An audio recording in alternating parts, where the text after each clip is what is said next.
A 37-year-old woman was shot and killed by an ICE agent in Minneapolis on Wednesday. Here's how it unfolded. CNN reviewed video of 3 angles of the shooting. The woman first can be seen in her car waving her hand out the window as 2 federal officers in a truck pull up. They then begin to approach the woman on the driver's side, telling her to get out of the car. At the same time this interaction is unfolding, a 3rd officer, who would soon shoot the driver, can be seen walking from the opposite side of the vehicle. That officer draws his pistol as the car first reverses and then begins to move forward. He then fires multiple shots. Another angle seems to show the car making contact with the officer before he fired his gun. The car then accelerates and crashes into a nearby parked car.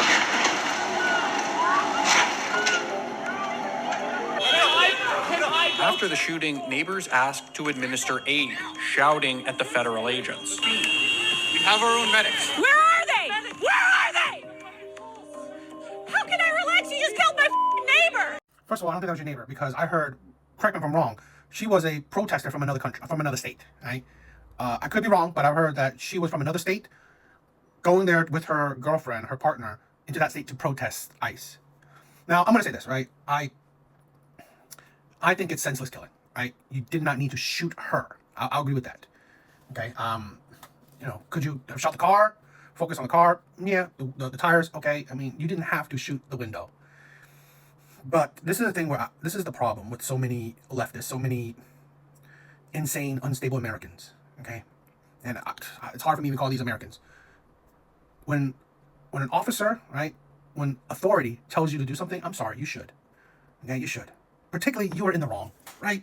You are in the wrong. You are obstructing, right? Federal duty, official duty. Come on. This is the thing where we have so many people who think. I've seen other videos of protesting and stuff like that. It's like, I'm not saying you deserve to be shot, but it's like these people think that there's no consequences whatsoever for what they do, and that's the problem. There's no fear nor respect for authority.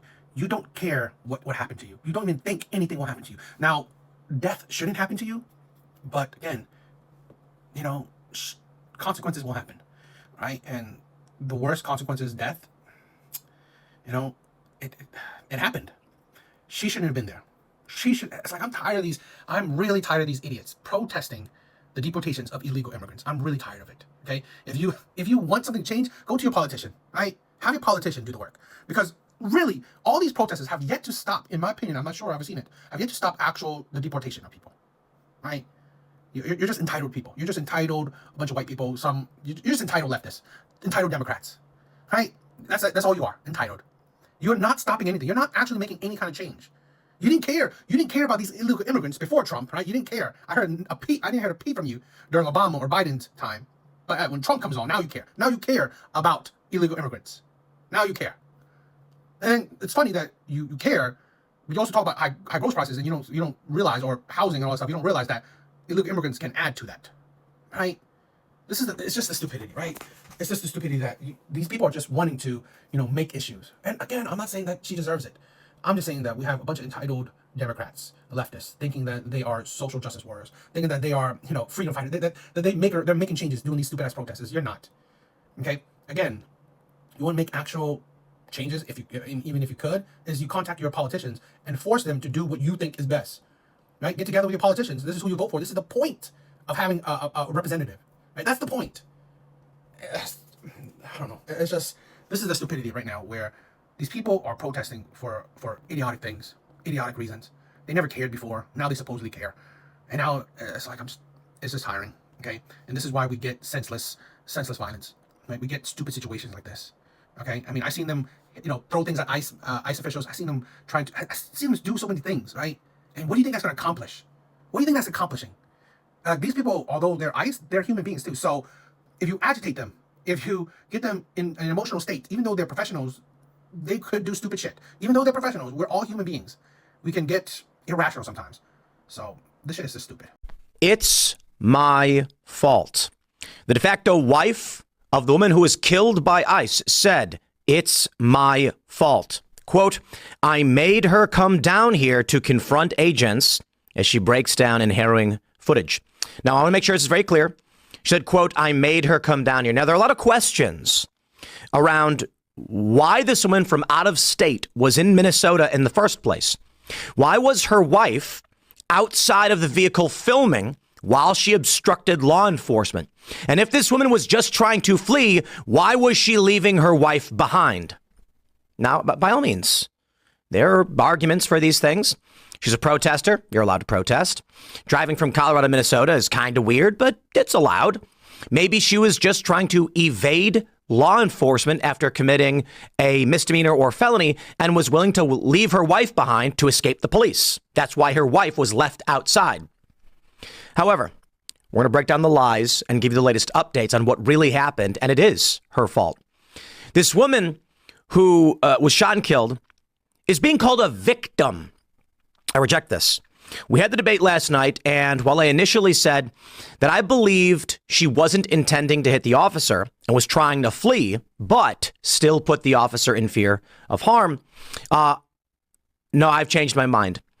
I'm going to show you the slowed down footage that I believe proves this woman was intending to kill that ICE agent. And I'm going to show you the propaganda from the left to obfuscate and cover this up. Now, you may be asking yourself, I can't believe it, Tim. A middle-aged white woman trying to murder an ICE agent? I know, that's why I didn't believe it either. I'm sitting here thinking it's some wackaloon lefty who is just protesting. When the cops approach her vehicle, she tries to flee, and the cop in front of her car gets hit. He does.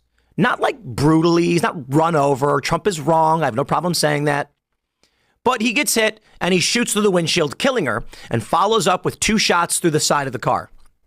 Now, we can have an argument about whether or not he should have kept shooting, but by the letter of the law, it is called a clean shoot. I wish it did not happen.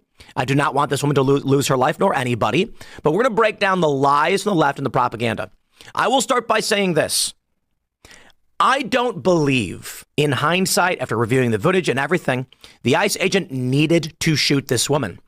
That being said, it's a split-second decision. You're standing in front of a vehicle. It spins out, trying to run you over. I'm going to show you the video proof. Calm down, liberals. I got the video proof. I'm going to show you from our good friends, the Krasensteins, who have helped crack the case. This woman hit the accelerator while aimed at the law enforcement. And they're all saying, no, she turned her wheels to the right. Bob, I want to jump in here. I want to ask you, where you're at right now, and we're seeing the images on the screen. There's that flag you were talking about being burned here. What kind of things are they shouting? The crowd that's out there, I know they're obviously not happy ICE is there. They've been talking about that. What are they saying? You know, what's the energy like where you are right now? So that's one reason why I'm not getting too close, so I can hear all of you, because it is loud out here. It's profanities, a lot of profanities against ICE. Let's talk through what's going on here for a second. There are people who came into our country and who are in our country illegally in Minnesota. The state of Minnesota is ripe with fraud. Taxpayers are going into Minnesota to remove people who are in our country who should not be in our country, and they're also looking to get rid of all the fraud that is taking place in the state of Minnesota. And the Democratic voter base and the Democrat politicians are trying to stop them from doing that. Think about that for a second. They're trying to stop them from doing that. Then, in the midst of trying to stop our government from enforcing our federal laws and stopping people from frauding taxpayers, a woman decides that she is going to obstruct ICE from doing their job. So she's busy obstructing ICE from doing their job. Then when she is told to get out of her vehicle, she refuses. Instead, she puts the car in reverse, adjusts a little bit, and then aggressively accelerates forward and actually hits an officer. When this agent is hit by the vehicle, he then opens fire and one goes right through her face. And now the left is saying that this man murdered her. And now they're out in the streets and you can see burning the American flag. This is the modern left today, actively fighting against our government for enforcing our laws and trying to stop people from committing fraud, obstructing federal agents from doing their job. A woman F's around, she finds out, and yes, it's unfortunate. And then as a result of that, they start protesting. You can see people carrying the Mexican flag around, and now you can see an individual burning the American flag at these protests. I've said it before, I'll say it again, the modern Democratic Party today is a problem. This is my thing, right? When you're so mentally disturbed, when you do these things, like when I see people burning the American flag, waving flags of other nations, in my mind, and I've said this before, I'm America first. 100% America first. I'm American before anything else. So to see so-called Americans being fine with burning the American flag, this is why I have no sympathy for them. I'm sorry. I don't say they deserve it, right? I didn't say that this woman deserves to get shot, okay? But it's like, I have no sympathy for you. I have none. Okay? I have none. Because here's the thing where it's like you are so idiotic, right? What do you think is happening with you protesting? You think you're stopping illegal immigration, right? You're stopping them deporting illegal immigrants from you protesting, from you throwing snowballs at ICE agents, for you burning American flags, for you doing all this stuff. You think you're doing anything? You're not doing shit. Okay? It's for your own ego, right? You think you're something like, oh, you think you're so special because you are doing this. You're an activist. But you're doing nothing. You're accomplishing nothing. Okay? You're just entitled people. You're just an entitled party. That's the Democrat Party. You don't accomplish nothing, but you talk a whole lot of shit. But again, I want to go to the thing where this is extremely un-American. I mean, yes, it's within our rights to burn flags and do that, but like, it's un-American in the way that do you even love your country? Do you? It's okay to have critiques of your country, but to want to shit on your country, right? Shit on the American flag. It comes with history, right? It's like I swear to God, like, what's the point of you having politicians? What's the point? That's the insanity, right? You elect the politicians you elect, period. So it's their job to do what you want them to try to do, okay? It's their job. And if they can't accomplish it, well, who are you to do anything? You make it seem like this one lady protesting is gonna, stop ICE from doing everything? No, you're stupid, right? And now all you're doing is just honestly not getting other Americans on your side for something that is honestly a terrible situation. Things like this, okay? And doing it and like not caring about the Somali fraud, all this stuff, it's not getting other Americans on your side, right? It's just making certain Americans just unsympathetic to your the consequences of your actions.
Get out of the way! Get out! Oh, Russ, get out the way! Get out the way of the truck!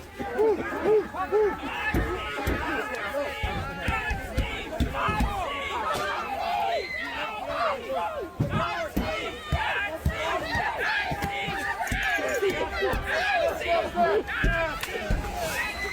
Tear gas! Tear gas! Tear gas! Tear gas! Tear gas! Get out!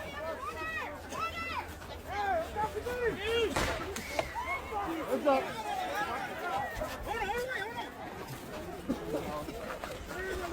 From a legal perspective, because she took off in the car, okay, we know he's not going to get prosecuted. We know that the officer is not going to be held accountable for it. Now I'm touching on your humanity, and I'm talking about the officer. You moved aside. You had to pull out your gun and shoot her in the head. You couldn't shot the tire. You couldn't have made sure she couldn't get away. A 37-year-old woman, she wasn't coming down the street going 90 miles an hour. She was stationary. She was still. And then she took off. So you had to move out the way as she was taking off, okay? And you shoot her in the wait head? a minute. Let me reply to that. I'm for de-escalation. I support de-escalation. In every kind of a situation, not just this. I don't want to see anybody die. All right? So if I were there, I'd like to think that I would have tried to de-escalate. But it's not fair of me because I don't know the state of mind of the officer when he sees a vehicle lurch forward, and I'm not going to condemn him. I am not going to do that, no matter how many videos you show. Show it to a grand jury, a federal grand jury, and let them decide after forensics and this and that, and hearing the officer. Okay. Allow me to retort. Fine, Bill. But I recall a Bill O'Reilly that has covered an inordinate amount of stories involving violence, involving officers with their lives in danger. Like literally, you know what? I mean, I got to make a split-second decision. And oh my God, I could lose my life off of this. That's not what you saw. Right. You saw a woman trying to escape from a situation. So what I'm saying to you is this. I'm not trying to say that she was right in putting herself in that position. Ultimately, that level of accountability and culpability is on her shoulders. What I'm saying about the officer is, are you literally going to sit here with a straight face to that officer? I'm talking to him now, not you. I'm saying you couldn't have stepped aside and shot the tires. You couldn't have made a different decision than shooting an unarmed woman in the head and killing her. Those are those are legitimate questions. Wait, I got to let the officer Let me take a break. Yeah. No, listen. Bill, you're absolutely right about that. You got to have an investigation. Like, ICE just executed a woman, broad daylight, 3 different camera angles in Minnesota. We all saw it. Absolutely abhorrent and indefensible. If you are already defending this, first of all, I can't believe, still stuns me somehow that every single day I wake up, there are Americans amongst me that can't even take a goddamn second to have a little bit of empathy, to think, wow, she had a family, or she had kids, or she was scared for her life. And if your response to that is still just, oh, well, I don't really give a fuck, she should have listened to what the officers were saying, to what the ICE agents were saying. You are the problem. You are incompetent. The only incompetent person here is you, buddy. The one that you see when you look into the mirror. You keep talking about her family. She should have fucking thought about her family before she tried to run over an ICE officer with her car. Yeah. She should have thought about that. She should have thought about her kids, her cat, her husband, her everything. Is it tragic? Yes, absolutely. Every loss of life is tragic, regardless of who it is. But in the same time, like you said, she was asked several times to stop, and she didn't. She was asked several times to turn off her vehicle, and she didn't. And not only she didn't turn off the vehicle, not only she didn't just no stop, she tried to run over a cop. So one of your progressive friends made a video about, is this the precedent that we want to send? Yes! Yes, this is the precedent we want to send. You try to run me over with your car, you're gonna get shot. That is the precedent that we should absolutely set. Why? Because self-defense is above your feelings. I think a lot of people are trying to understand this really sad situation in Minneapolis. And to me, Kristi Noem comes to mind. Here's Kristi Noem here. She is the sitting Secretary of Homeland Security. She's from a small town in South Dakota. Here's Watertown from the sky. And here she is in a photo in 2011 when she was running to be a House of Representatives rep from South Dakota. And I learned that Kristi Noem had to leave college because her dad was killed in a farming accident. And then she had to go and take over the farm. And there were all these complications with taking over the farm as a young woman. And so she actually finished her degree online while serving as U.S. representative, even earning college intern credits from her position as a member of Congress. And in 2019, she wins the governor race. And then the pandemic happens and she refuses to impose a stay-at-home order. Outlets like Bloomberg in New York City did not like this, but people who didn't like the stay-at-home order did like it. So she was invited to speak at the Republican National Convention, and she says that she's good at standing up to cancel culture, and this is going to come back. She starts getting national attention, including from a Tennessee billionaire who gives South Dakota $1 million to deploy their National Guard troops to the Texas border in 2021. Here's the dude, Willis Johnson. He made his money upcycling classic cars, and she becomes a VP contender. But she writes this book where she talks about putting down a dog that was creating problems on her ranch, and it becomes a public scandal.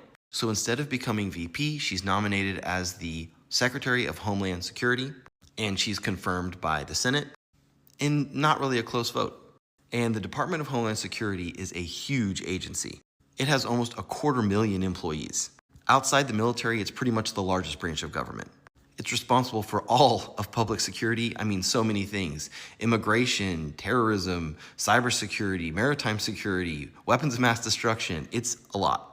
And there are a lot of people around Kristi Noem that want to pursue immigration stuff because it was a campaign promise that Donald Trump made, including this guy, Stephen Miller, who is a deputy chief of staff. He is apparently very aggressive. He has the complete trust of the president.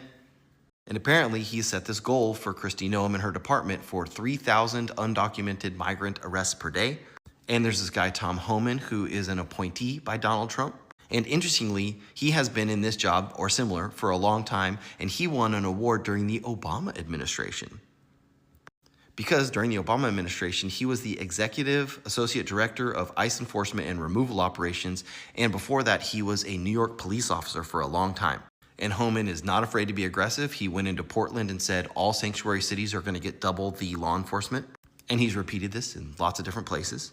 And then you've got this guy, Corey Lewandowski, who is a personal confidant of Donald Trump. He was a 2016 campaign manager, and apparently he and Noem are really close, and often he's the only person at really important meetings apart from Noem. But apparently Kristi Noem and Tom Homan do not like each other. And my sense from the research is that Stephen Miller basically puts pressure on Kristi Noem to deliver a campaign promise for Donald Trump. Lewandowski is kind of her political insider homie, and Tom Homan is the one who has relationships with the actual people on the street. And Kristi Noem is kind of the political person. Here she is getting a photo op in front of a maximum security prison. Here she is in tactical gear or a bulletproof vest, or even a firefighter.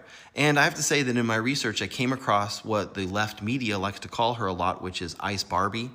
And even mainstream media outlets like MSNBC do this. And I have to say, that's a pretty disrespectful way to talk about her. And as this massive fraud scheme unravels in Minnesota, Donald Trump wants his administration to focus on Minnesota. So they organized this large surge of immigration agents to Minneapolis. And she even visited the place. And then this happens because Minneapolis is a very progressive city, and a lot of people in Minneapolis don't want ICE there. And Kristi Noem is defending her people. And I think it's worth pointing out that the Illegal Immigration Reform and Immigrant Responsibility Act of 1996, that's the prevailing immigration law of the land, and Bill Clinton signed it. It basically set up the system for us to remove more illegal people faster. And it's important to note that through the Supremacy Clause in our Constitution, this is the law of the land when it comes to immigration policy.